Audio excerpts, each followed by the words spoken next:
Hi guys, welcome to Cherry explains. तो मरजान और दीमत ना दोनों ऐसे वेडिंग ड्रेसेस देख रही होती हैं। तो फिर ना मरजान को वो बोलती है कि आतिश ने ना बहुत अच्छा किया ये वेडिंग के बारे में सोचकर। मेरे को तो बहुत खुशी हुई कि उसने तुम्हारी खुशी के बारे में भी सोचा। तो मरजान ना उसको ऐसे अजीब से तरीके से बोलती है कि एक्चुअली मेरे को तो नहीं चाहिए थी, मैं नहीं सोच रही थी इस चीज़ के बारे में। मतलब मतलब इतनी भी मेरे को जल्दी नहीं थी। मतलब मैं इसके साथ डल जाती, पर मैं ये सब इसीलिए कर रही हूँ बिकॉज़ ना उसको चाहिए। वो बोलती कि ओ हो, हाँ हाँ मुझे पता है मरजान तुम क्यों कर रही हो, डेफिनेटली इसीलिए कर रही हो। वो बोलती कि शेम होनी हो दिमत, तुम मेरी फ्रेंड हो या फिर उसकी। फिर ना दीमत उससे कहती है कि प्लीज़ ऐसे गुस्सा तो मत हो, तुम ज़्यादा गुस्सा नहीं होने लगी है आजकल। तो वो उसको ना समझाने लगती है कि मैं बस तुम्हें छेड़ रही थी, इसका ऐसे क्या हो गया। फिर ना दीमत उससे कहती है कि ये तुम्हारा ना हक है इस चीज़ को एक्सपीरियंस करना वेडिंग के लिए, और ये जो जो दिन बचे हैं ना वेडिंग के, तो तुम मतलब इंजॉय करो। मुझे लगता है ना आतिश ने ये वेडिंग आइडिया ना सिर्फ तुम्हारे लिए ही लाइक सोचा होगा कि तुम खुश हो जाओ, और अब तुम खुश हो जाओ ना, क्योंकि वो तुम्हें खुश देखना चाहता है, तो तुम खुश रहो। तो मरजान ना ऐसे स्माइल सी करने लगती है उसकी बात सुनकर, और फिर कहती है कि चलो ठीक है, ओके मैंने बात मान ली तुम्हारी, मैं खुश हो जाऊँगी। फिर बोलती कम ऑन, अब गुस्सा मत होना दिमत तुम भी। वो बोलते कि मैं क्यों गुस्सा होऊँगी, और तुम मुझे बताओ, हाँ ये तुम्हारा और कमाल का क्या सीन चल रहा है, बताओ मुझे। तो ना ये बात सुनते ही दीमत मतलब चुप हो जाती है एक बार तो। फिर ना वो उसकी तरफ देखती है कि बोलती है कि मतलब इतना ऑब्वियस है क्या, आप लोगों को पता चल रहा है क्या हमारे बीच में ऐसा कुछ।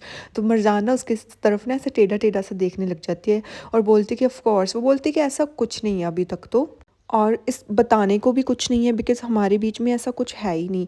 तो मरजान ना उसकी तरफ देखने लगते हैं। वो बोलती है कि जमाल मतलब मुझे ऐसे लगता है कि इन चीज़ों में इंटरेस्टेड नहीं है। तो मरजान ना वहाँ पर बैठी ऐसे चुपचाप उसके बातें सुन रही होती है। वो बोलती है कि मुझे ऐसे लगता है कि इस फ्रेंडशिप के अलावा हमारे दोनों के बीच मतलब कुछ नहीं हो सकता। हम सब सिर्फ फ्रेंड्स रह सकते हैं।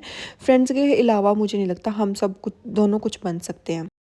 तो मिर्ज़ान ना फिर उसे समझाने लगती है कि तुम्हें अपनी होप ना ऐसे मतलब नहीं अपनी टालनी चाहिए, क्योंकि जमाल ने ना मतलब बहुत कुछ सहा है अपनी ज़िंदगी में, और जो इसके वो ये दिन चल रहे हैं ना उसके लिए भी बहुत ज़्यादा डिफ़िकल्ट हैं, और ये तुम्हें भी पता है।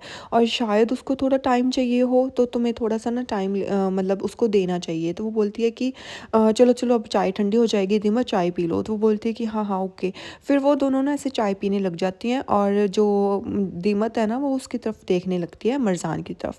फिर उसके बाद सीन शिफ्ट हो जाता है असली पर। असली ना ऐसे चुपचाप सी खड़ी होती है, मतलब उसकी माँ ने उसके अंदर कोई दवाई नहीं डाली होती। उसके बाद ना वो वहाँ पर बाहर ना ऐसे चुपचाप खड़ी होती है, और पीछे से ना उसकी माँ उसको देख रही होती है। मतलब वो उसके पूरे मतलब क्या करती है सारा दिन, कैसे रिएक्ट करती है, वो सब कुछ नोट करती रहती है उसकी मदर। वो बोलती है कि मैं जो भी कर रही हूँ ना बेटा, वो सिर्फ तुम्हारे लिए कर रही हूँ, ताकि तुम ठीक हो जाओ। आई थिंक वो उसको नींद की गोलियां वगैरह दे रही है ताकि ये कुछ टाइम सो सके। इसका दिमाग हिल गया मुझे लगता है। फिर उसके बाद ना ये सब देखते देखते असली की मॉम उसके पास जाती है।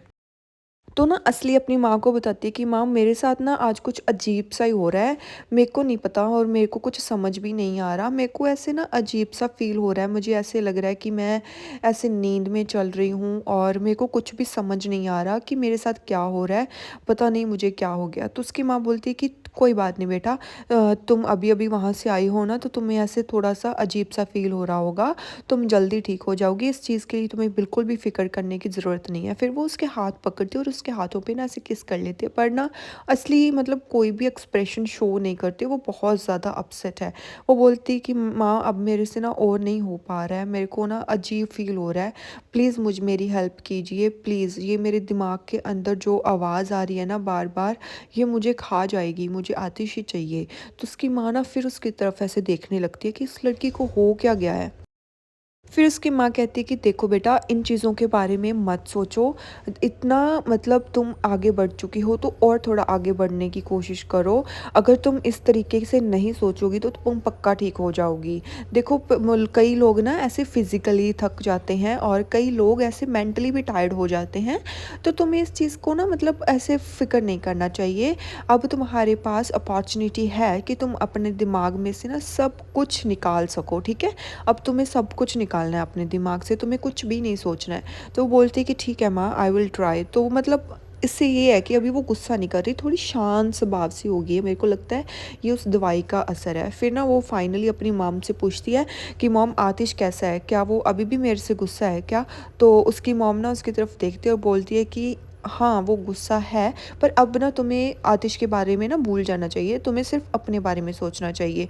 तो अब तुम आतिश के बारे में बिल्कुल भी मत सोचो, ठीक है? फिर ना ऐसे असली उसकी तरफ अपनी माँ की तरफ देखने लगती है और कुछ सोचने लगती है, भाई मेरे को तो डर लग रहा है, उनकी शादी जैसे-जैसे करीब आ रही है ना, मेरे को वो फर्स्ट वाला सीन याद आ रहा है जब म मरज़ान उसको मतलब लेके जा रही थी आतिश को, हाय! फिर उसके बाद ना असली की मॉम कहती है कि चलो अंदर चलो, मैं तुम्हारे लिए ना चाय बना कर लाती हूँ और वो हर्बल टी पीकर ना तुम और ठीक हो जाओगी, ठीक है? आ जाओ, अंदर आ जाओ और यहाँ पर बहुत ज़्यादा ठंड है, तुम अंदर आकर बैठो। तो वो ना उसको असली को अंदर ले आती है और अंदर आकर बिठा देती है और बोलती है कि यहीं पर मेरा वेट करना, ठीक है? मैं अभी आती हूँ तुम्हारे लिए हर्बल टी बनाकर। फिर उसके बाद ना वो गेट बंद कर देती है और असली की हालात देखकर ना बहुत ज़्यादा अपसेट हो जाती है, क्योंकि असली के हालात बहुत बुरे होते हैं। फिर उसके बाद दीमत ना अपने घर जा रही होती है वापस और वो ना मरज़ान को मिल रही होती है और मरज़ान और दीमत बहुत ही ज़्यादा खुश होती हैं दोनों।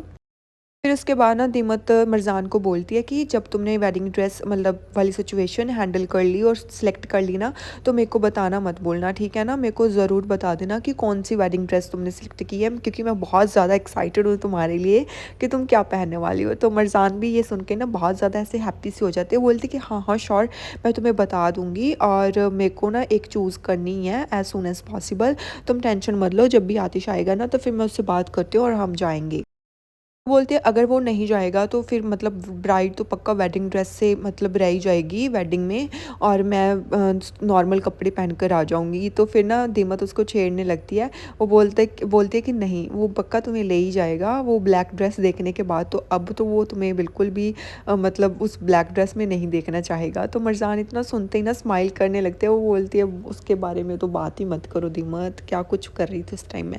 फिर उसके बाद ना वो दोनों दूसरी साइड देखती हैं, तो वहाँ पर ना मतलब आतिश और जमाल आगे होते हैं, तो वो दोनों ना वहाँ पर खड़े कोई डीप कन्वर्सेशन कर रहे होते हैं, जिन्हें ना मरज़ान देख रही होती है और वो दोनों अपने आप में ही खोए होते हैं। भाई तुम दोनों डेट थोड़ी कर रहे हो, तुम्हारी बंदियाँ तो दूसरी साइड खड़ी हैं, उनके पास जाओ ना, यहाँ पर खड़े क्या कर रहे हो?